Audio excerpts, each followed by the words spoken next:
여러분 안녕하세요. 오늘은 사무엘상 14장을 같이 보도록 하겠습니다. 엄청 긴 장이었어요.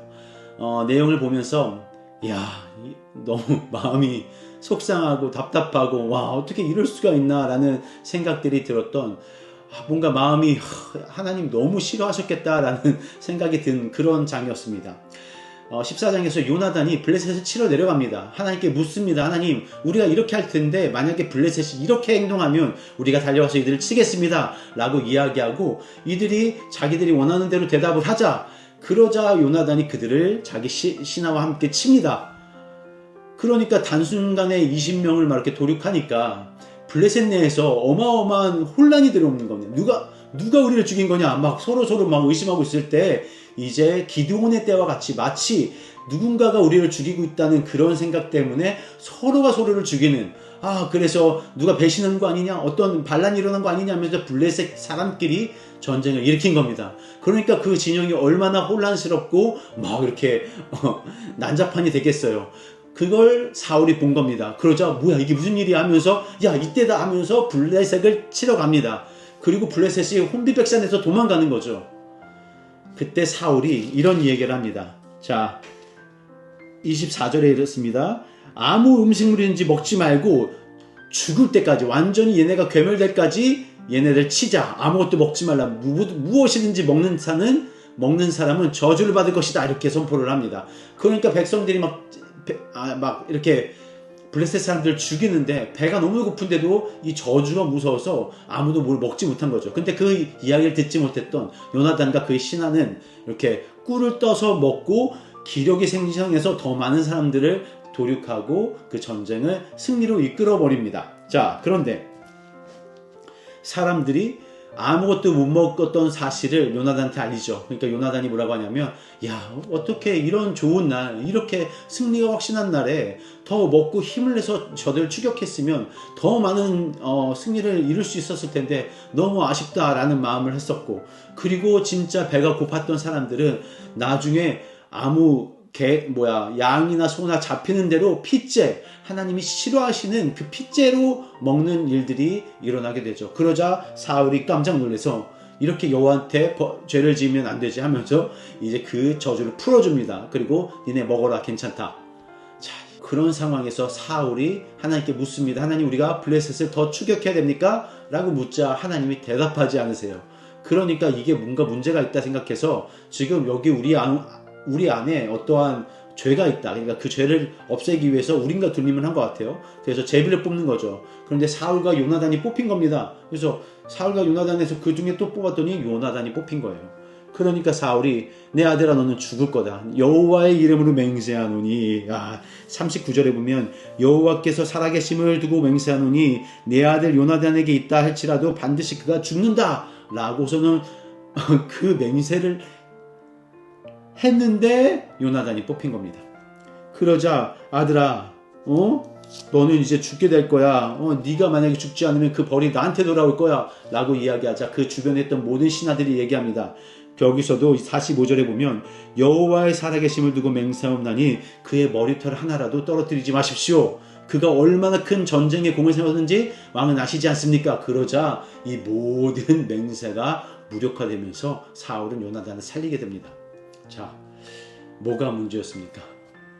제가 보는데 하나님의 이름이 이렇게 멸시를 당할 수 있나? 하나님의 이름으로 죽일 것이다. 하나님의 이름으로 살리자. 하나님의 이름으로 승리한다. 그런데 어디에서도 하나님의 응답은 찾아볼 수가 없는 것이죠. 우리의 삶에 내 삶이 이렇지 않은가?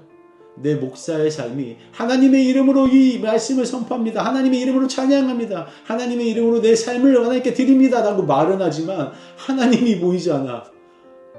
하나님이 없이 하나님의 이름만을 가지고 삶을 살아가는 나의 모습이 이게 너무 속상한 거예요. 여러분, 우리는 하나님의 이름이 우리에게 있다고 말하고, 나는 크리스찬이라고 말하고, 나는 하나님의 이름으로 이것을 행할 것이다 라고 선포는 하지만 진정으로 하나님의 이름은 나한테 없고, 하나님의 명령은 나한테 주어지지 않았고, 내가 하나님을 듣지 않고 하나님께로 나아간다고 말은 하면서 그대로 살지 않는 나의 모습이 너무나 투영되어서 부끄럽다. 하나님의 사람으로서의 모습이 너무너무 부끄럽다. 하나님 나를 위해서 이 많은 일들을 행해 주셨는데 이 전쟁의 승리가 누구 때문입니까? 여러분 보세요. 23절에 보면 여호와께서 그날에 이스라엘을 구원하심으로 전쟁이 베다웬을 지나니라. 하나님이 구원하셨다고 이야기합니다. 사울이 잘남이 아닙니다. 요나단이 잘남이 아니고 여호와께서 이스라엘을 생각해서 이 블레셋의 승리를 주셨다고요. 그런데 내가 맹세함으로 인해서, 내가 어떻게 함으로 인해서 모든 이 승리가 나한테 있는 것처럼 행하고 요나단에게 있는 것처럼 말을 하면서 결국 하나님의 맹세도 지키지 못하고 그 이름이 너무 허망하게 사용되어지는 그런 이스라엘의 행태들을 보며 야, 나는 이렇지 않은가? 나는 하나님 앞에 어떻게 살고 있지? 내가 여호와의 이름으로 무엇을 하고 있다면 나의 그 판단은 옳은 판단이었을까? 하나님이 나에게 복을 주신다고 말씀하시는데 그 복이 나를 위함이 아니라 이 교회를 위함은 아닐까? 아니면 기도하고 있는 누구를 위해서 하나님이 복을 베풀어 주셔서 그 복이 나한테까지 오는 건 아닐까? 라는 생각을 해보게 되었습니다. 여러분, 잘됨의 그 정의가 여러분 우리에게는 너무나 세상적이고 너무나 이 물질주의적이며 세상 가치관에 쓰여져서 나의 잘됨이 마치 하나님께서 나를 잘되게 하신 것 마냥 포장하고 있을 때가 있는데 그렇지 않을 수 있다는 겁니다. 삶을 사시면서 진짜로 잘 생각해 보셔야 됩니다. 크리스찬으로의 삶, 그것은 하나님의 응답이 있는 삶입니다. 여러분의 안에 그리스도가 살아계심으로 말미암아 여러분의 가는 길이 하나님의 길이 되는 것, 그것이 바로 그리스도인들의 삶입니다. 여기서 사울에게 응답하시지 않았어요. 하나님 어떻게 해야 됩니까? 묻는 것에 하나님 응답하시지 않았음에도 불구하고 사울이 행한 이 모든 것들을 보십시오. 마치 여기 보시면 47절에 사울이 왕위에 오른 후에 사방에 있는 모든 대적 모압과 암몬과 에돔과 소바의 왕들과 블레셋 사람들을 쳤는데 향하는 곳마다 이겼다고 했습니다. 그 이김이 우리를 거만하게 만드는 거예요. 이 이김이 나에게 있었다. 마치 하나님이 나와 함께 하셨기 때문에 내가 이긴 것처럼 포장되지만 하나님의 계획이 있었기 때문에 하나님이 이스라엘을 구원하고자 하시는 그 목적이 있었기 때문에 이 전쟁이 이긴 것이지 이게 나 때문이 아니라는 사실을 여러분 한 번은 생각해 보셔야 됩니다. 그러니 오늘 하루 사실 때 하나님의 그 목적은 무엇인가? 나를 향해 내 주변에서 일어나고 있는 일들, 하나님, 나는 하나님께 어떻게 사용되어지고 있습니까? 내가 혹시 하나님의 이름을 너무 멸시하거나 무시하거나 나의 행동이 곧 하나님의 행동인 것 마냥 생각하고 살지는 않는지 한번 돌아보게 하시는 그런 말씀들이 여러분에게 주어지기를 기도하고 축복합니다.